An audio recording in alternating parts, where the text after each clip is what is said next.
Bienvenue sur Mémoire de territoire. Un instant de découverte de différents talents. Un souvenir des acteurs de notre région. Une trace qui doit servir de mémoire. Une présentation des acteurs de notre territoire. Un instant de découverte avec Découverto.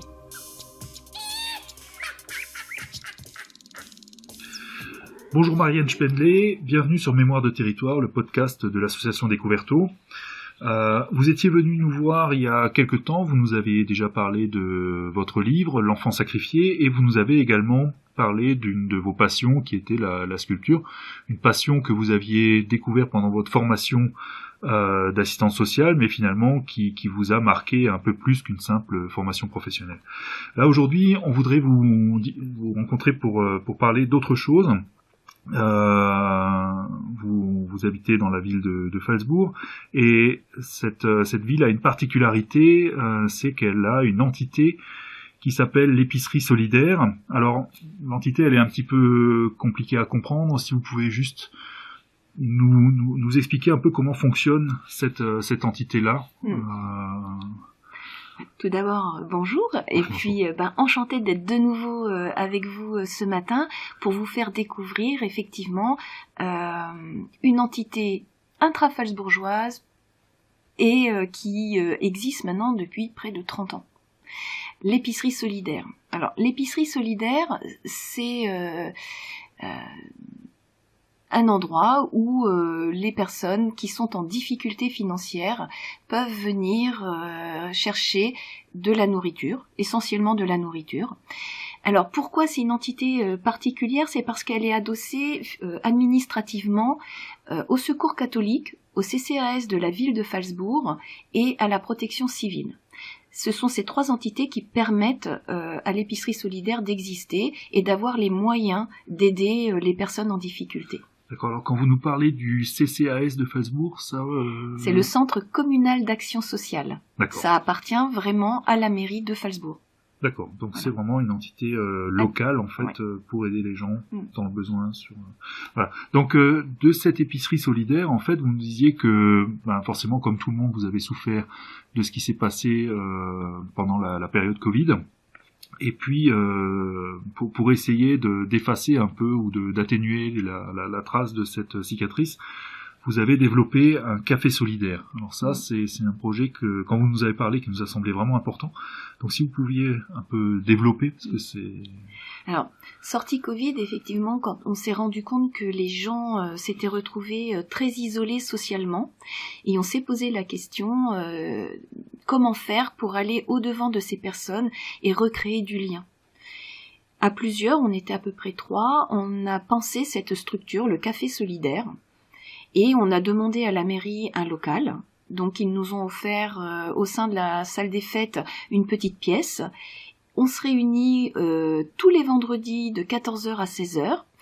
Au départ, on était 3. Et on a porté pendant quelques temps à 3 cette volonté de mettre du lien. Et puis maintenant, près de 2 ans plus tard, on se rend compte qu'on peut être jusqu'à 20 personnes. C'est-à-dire que ça a grandi tout doucement avec 1, 2 bénéficiaires qui venaient, 3. Et puis aujourd'hui, on n'est plus simplement centré sur les bénéficiaires. Le café solidaire s'est ouvert. Alors, je dis café, c'est plutôt espace solidaire. C'est ouvert à tout à chacun. Quelqu'un qui voudrait franchir la porte sera le bienvenu.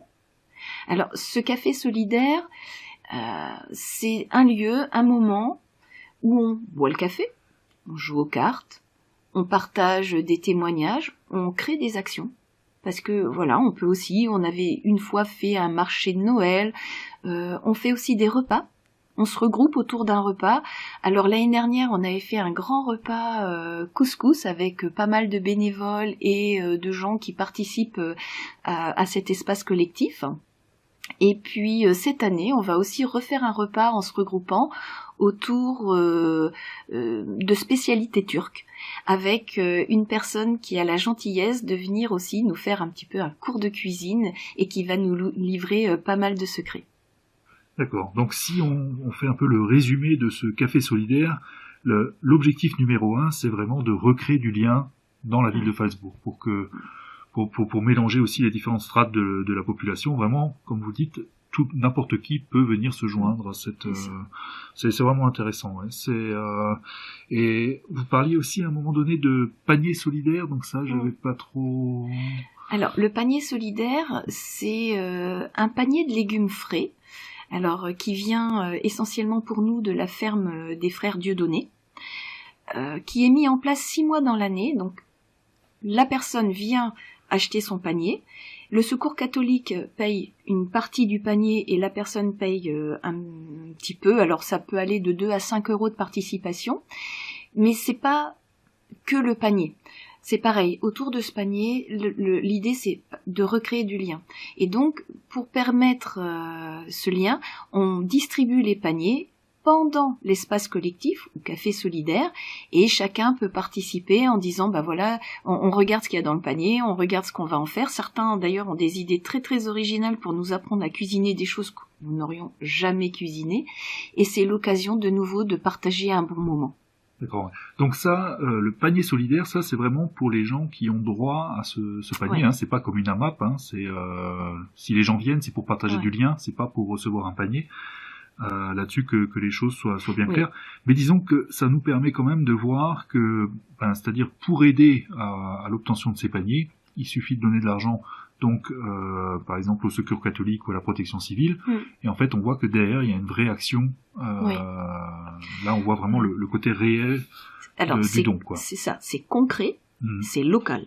D'accord. Ouais. Il n'y a pas d'intermédiaire, il n'y a pas de caisse, vous voyez, de montage financier, c'est pas du tout ça.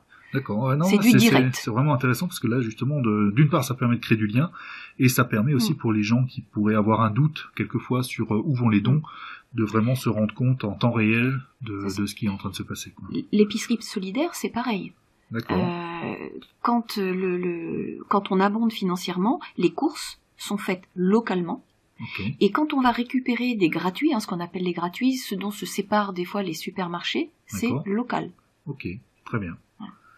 Très bien. Et en tout cas, ça, c'est vraiment une belle initiative. Nous, on connaissait pas. Alors du coup, on s'est dit que ce serait vraiment intéressant de transmettre l'information au plus grand nombre. Donc maintenant, libre à chacun de se faire son idée.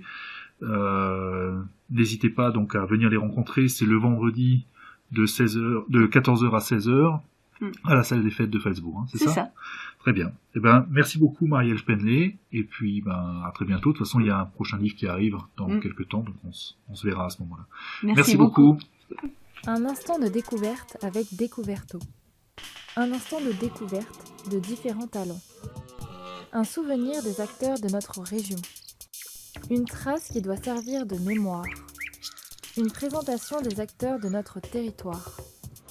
Un instant de découverte avec Découverto.